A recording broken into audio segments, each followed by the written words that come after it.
I'm in Teso from eastern Uganda.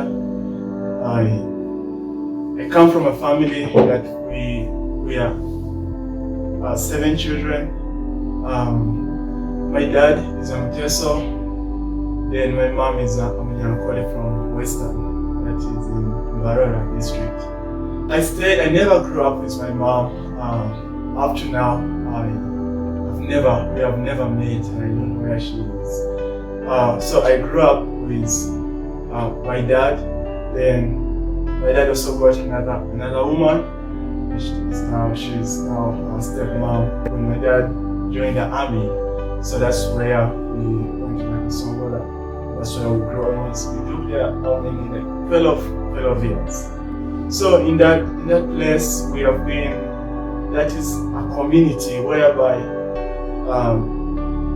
when you leave home, it's not like you've left your parents at home. Everywhere you go, anyone who is older than you is your mother and your father. They have a right to punish you if you do what is not good. So it was really like a good community whereby I see like children grew up together. Yeah, it was not easy to find myself involved in different kind of groups because that community worked together to raise up children. And also my dad was not someone who was easy. He was straight telling us how it's not someone who drinks, so now he warned us about that.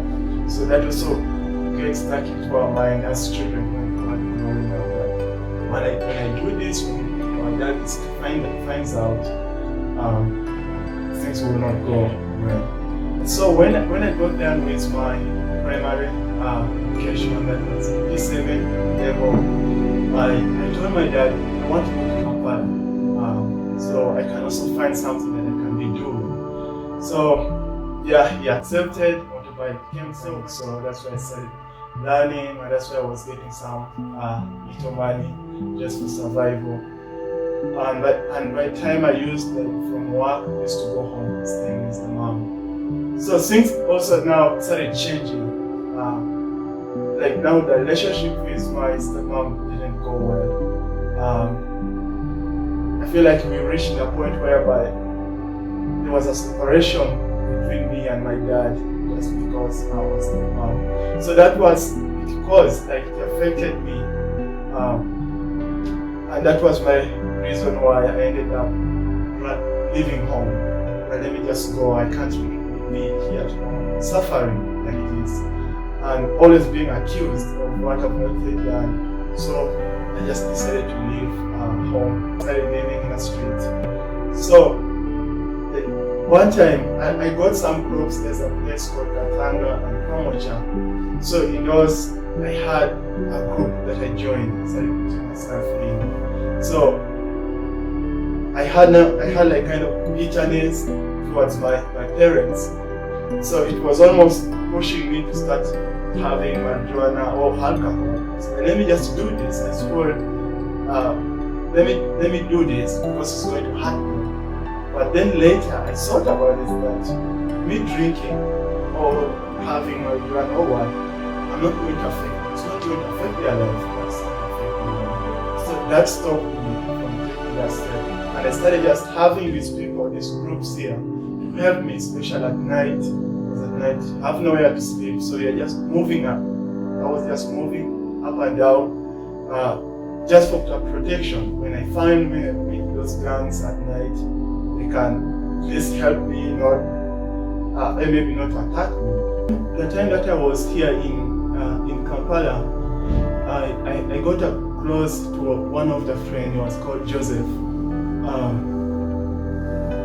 The goal I had when I was still in my childhood was like I would stay virgin until I get married. So when I reached this side, I felt like I was so much put in pressure by the group that I was now surrounded with.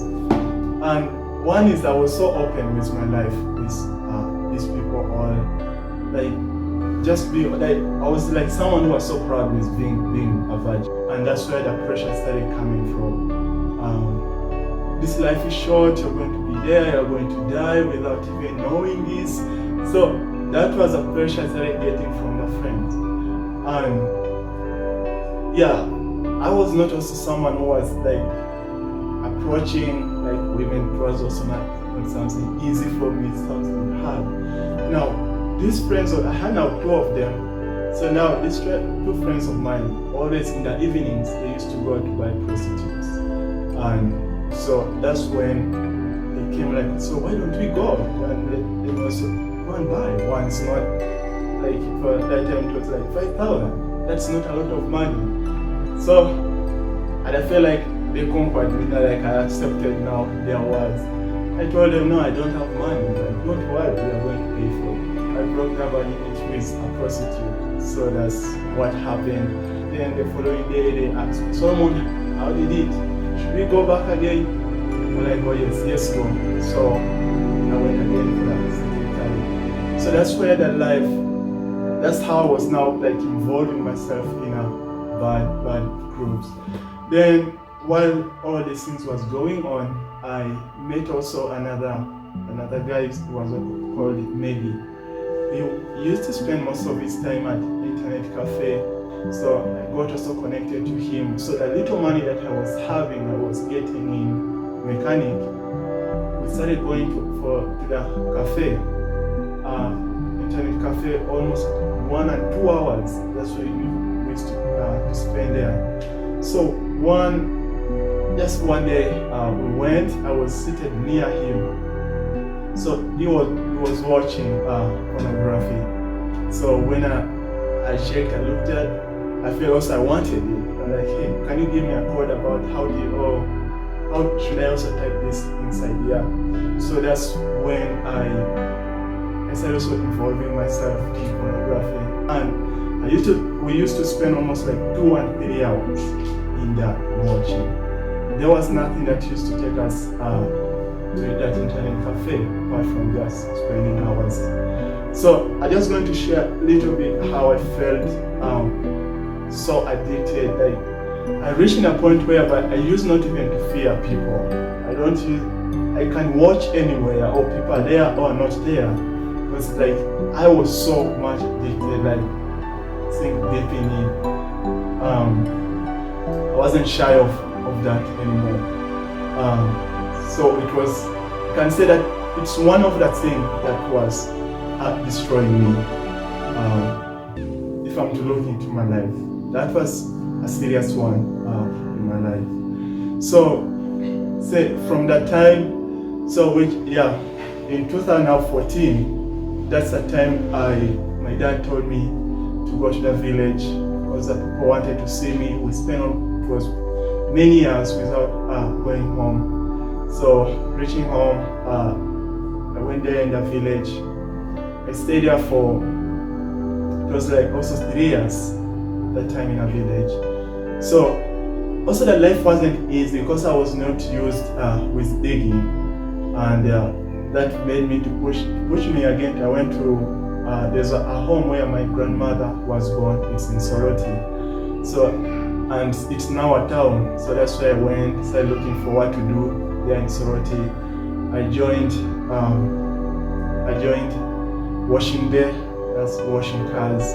So that's the job I started doing the other side. So from there also I met a guy, one of the friends called Patrick, was from Leda. So his work was to sell aloe vera products, and he had asked me whether I could join the team. I decided also to join. So from that time, after leaving Soroti, we went to the district called Dokola district. So that's where I also met. So this is also how things also started from there. So my friend had a friend who was a girl, and she used to come and visit him. So one time, Patrick went to, it was Independence Day, there's a celebration. So for him at night, he went, and I'm not someone who enjoys going out or partying. Decided to remain home. So now this girl came home, she came for Patrick. I told her no, Patrick went to a certain club. So from that time she started also, she decided to remain with me. So right now I have a child, but also that child I've never seen even from 2016 up to now. I try to go looking for them because I know it's now a responsibility that I have. I was counting that as now a responsibility. I need to go and look for them, and if I start helping them, I should do that. But yeah, the time I went to look for them, I didn't find them. Which it was in 2020. So yeah, then from there, I got some little money, because the plan was to come back here in Kampala, this side here. And without skipping, yeah, what happened also in a village there. So when you're from Kampala, when you go to the village, they see you like, you're just like a serial somehow in the village. So which also like, it made me to involve also in girls being easy to reach those girls, and I was using it in a way that I'm from the city. So still like, it wasn't also like in a right way. Like I was now involved much deep into seeing, and also how pornography changed my mind. So and the way I used to view women, it was not like people who feel, people also like think they're just like me. So I was just looking at them as people that I can just use instead. And that was a big challenge that I involved myself in. So from that time, 2000, so like around 2016 November, that's when I came back inside in Kampala. So coming here, I stayed almost like 1 year without going back home. So here where I was staying, it's not far from where my parents are. They're just in Chevando. But going home, it was not something I wanted, because I still had that, it's like hatred or bitterness toward my parents, so never allowed me to go home. So I just came straight away into the street, staying there till I started meeting some of the old friends that I left before me going to the village. So at least they opened for me the way of starting just a new life. Even though I was still in the street, I joined the work of making chapati. So that's now where I was earning my living. Someone I admired was my grandmother. There are two things that made me at that man, and one was my prayer that God to help me to be like my grandmother. One day, I was just trying in a village. I was trying when I was still in that village. I was just moving around, kind of patrolling our land, and I found some people. They crossed the line, and they were digging in our land. So I went to my grandmother and said, "Can you see the other people? They have entered in our land." And her response to me said, "I said, why do you worry about that?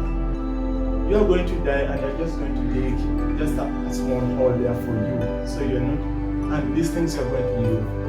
So I was so shocked with her response to me. And okay, but at first I had a complaint inside me, like, why does she say this? She doesn't care about me. She doesn't care about us. Should I was begging her to do something. But later I appreciated I saw it makes sense to me. Then also one day we were inside the house. It's a grass hut house. So the time the rain was raining, it was at night. It was raining heavily with the wind, and then it took off the grass, and the rain started pouring inside. Okay, she started praising God. Said, "God, thanks so much for the rain." Now to me, it's like the rain is entering inside, things are getting wet, and she's doing this. So it was at that time I didn't appreciate whatever all those, when he was rebuking me, when she rebuked me, and I was talking about the land, and also that time. But when I got a time of being alone, I started thinking about how the way she responds back to things, even the situations when things becomes when things are not well.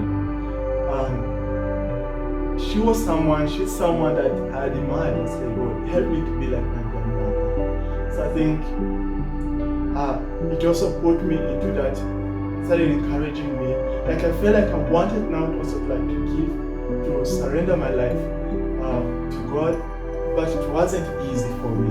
Like say like you want to raise your, like you want to raise yourself from the hole where you are, but there's something like trying to press you, like just for you to remain where you are. So that was a hard. So from 2016 I started, like 2017 I want to become a Christian. When it reaches 2017 I was like, Mom, let it be 2018. So I started just in that way, but still I had one thing in my heart is, so what if I die? Where will I go? It's like it's like I knew that my relationship with God wasn't right. I knew it in my heart. I felt like, even I knew like what I was feeling inside me, that if I'm to die or anything happens, I may go straight away to hell. So that I also had that fear in me. But like I find there's a way of getting out. It's like I knew what I never wanted, but what I want, I didn't know. So that was also a challenge I had. And then one time where I was staying, it's near with there's a place called Antioch Christian Resource Center. So I used to stay near. So I used to pass by every time, like every morning. And one day I met someone who is now also a brother. It's called Siraj. Still he was working there at night.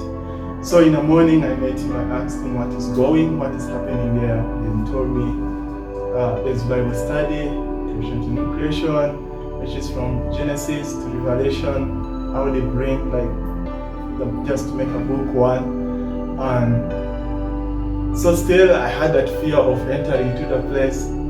I just went back and I remained doing my work slowly.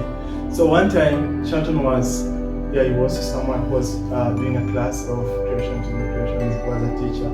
So I don't know where he was going, but I stopped him. Said, hey, asked him what people do there. So he took me to Antioch and connected me to someone who was called Regan. So Regan was someone who started teaching me the Bible, especially about obedience, obedient to the scriptures. I never liked the gospel that I used to hear out there. It was about, first of all, prosperity gospel and generation curses. One is I never believed in that. So it put me into a position whereby I didn't know what I wanted, but at least I knew what I never wanted. Like, whenever we go to the churches, I used to like to feel like maybe I'm the one who has a problem. Almost I visited many churches. I go to this place because as the pastor says to you, lift up your hands and repeat after me. So you repeat after the pastor, but when I'm leaving the church, I feel like I live the way I am. So others, like I see, like maybe they are happy, maybe there's something has happened to their lives. Like, why don't I feel any change? So that made me like just to push myself away from going to churches. So I started just living by myself. Until that time, I got connected to Antioch. So when Regan was trying to teach me, teaching me about special obedience, I was so happy. Like my heart was so glad to hear. So it just gave me a picture that I think this is what I wanted, or this is what I've been looking for. It was at least the teaching that is calling me to do something if my life is to change. And that I started slowly until the time I ended up being in joining the class, which is a course which is from the book of Genesis to the Revelation, which it's called Creation to New Creation class. So from that time, after we got done with all the books, it was a time of sharing to share what you have learned from that class. And only to me, what I said was, thank you for bringing back the lost son home. It's like, I said so because I connected with the life I was living before. It was not like I was, before me coming to Kampala and going to that sinful life, that I was the way I shared is not. But at first, I was someone who really who gave I gave myself all my life to Jesus. I was living obediently to the scriptures. It was not like in our home, maybe all the parents that was also a Christian home that I grew in, but it was not these devoted ones. But I think just God helped me was the love that I had in the scriptures. At least I used to pick what I understand, it's what I try to put it into practice. And so I feel like the relationship I had with God in my teenage, before me coming to Kampala, it was a good when I was still at home. So coming to Kampala, that's when things started changing. So in my childhood, still I had dreams that I used to have. One I count it as a vision is because it happened in front by the time when I was reading the Bible. I think by the time I was 14 or 15 years old, when I was reading the Bible, I looked in front of me and I saw myself, the old Solomon in front of me, and that put me into tears. But then I cried to God at that time is, God take me, or just it was like a request, God just kill me, because if not, when I grow up, I'm going to deny you. I also had a dream about someone teaching me the Bible, which I'm going to connect how it all happened, and also a dream I had about me dying and going and I found myself in a group of people that were living drunkards, all that. So all those are the dreams I had, which again later I started connecting how things are moving. First, when I came into Kampala, now I was connected with the work I was doing in that mechanic, which I cried out at that time when I said, God, to take me. When I grow up, I may deny you. I will deny you. And that happened. At that time I spoke openly. It was in the evening, around 5 or 6 in the evening. I just said, God, leave me. So by that time, now at night, while I was resting, I saw something leaving me, going. And that's the moment, and that's the time everything changed. And that's the time I started living my own ways. It was like there was no one now guiding me in whatever I'm doing. And anything now, I became like a paper or a kafera that the wind blows wherever it wishes. So that's the kind of person I started being, which even made other people to be shocked. Is this someone whom we know? Is this someone whom we know? Even the words that used to come out of my mouth, it was really a word that made people to be scared. What has made this going to change? But later I recognized the word I spoke in the evening and how I saw something leaving me at night. So I knew it was my problem. It was I was just telling God to live my life. And so that's how. So while I was sharing my testimony, also to share what I got from the creation, from the classes or the course we are doing, I just say thank God for bringing the lost son back home, because when you just connect the dreams I had and also right now where I am. So I can say also the dream, I saw someone teaching me at this is now also my brother in church. It's called Charlton. So it's God knew I know what you're going through right now, but I still, even though you're going to deny me, but I still have a way to bring you back to me, to myself.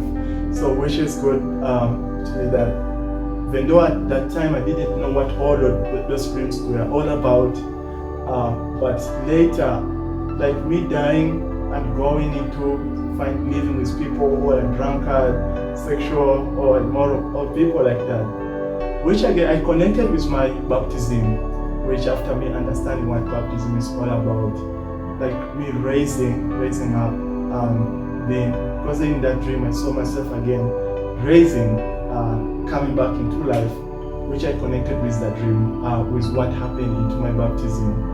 At the time when I died, I entered into the world, and the life that I was living, that sinful life, it was I joined myself with the people.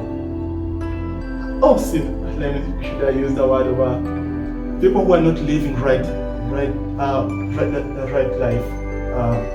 So now when I connected with my baptism, I think this is what it all meant, that one time will come, I'm going to raise and still I'm going to be a newborn again into the world. So that's what happened, and those are the things that encouraged me still by having a group of people. And I saw first when I started joining this community of Christians, or the people who were living obedience to the scriptures, first I feel like I'm home. Yeah, I'm home. And showing the love that they had towards each other. So that got me, I just feel like this is the family that I've been looking for. The changes that I see in my life is always what comes into my mind when I try to compare the life I used to live before and right now, the life I'm living right now is, I feel like this is how I always call myself. I say the other Solomon was a fool, which whereby he lives, he does whatever he wants. But right now here, at least I know what I want. I know what kind of person I want to be. So this is the change I feel like I have. I only just want to say that I feel this time I'm wise and just by I understand everything that is going on. I know what is right. I know what I'm supposed to be, someone who has now a vision and someone who is looking forward to accomplish certain things, all the things that I want to do in this life. So one thing that I want to do as long as I'm still living is I want to extend my hands to the poor, to the orphans, children in the street, and also their families that are struggling with what to eat. So I want to extend my hands to those people, and I feel like this is my goal and my call, and I want at least to leave something behind or example to other people to follow. And I know that one day that's what I'm going to do, and God will open that way still for me to do that. And